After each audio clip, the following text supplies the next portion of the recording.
Milada. Milada Horáková lost her fecht, but left her country we love, and her nation we honour.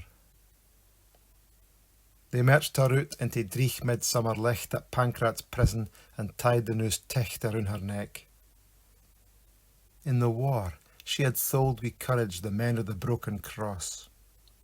And after the war, them that came with the hammer and the hook, flight at her and flight her and found her guilty, just because she was brave, just because they could.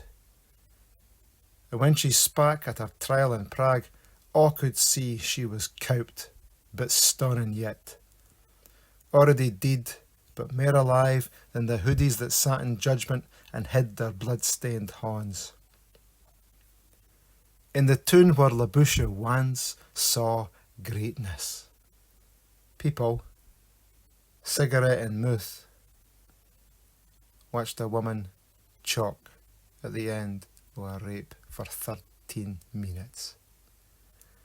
And at the 13th minute, Milada closed her een for aye on Labusha's coldest, darkest stars.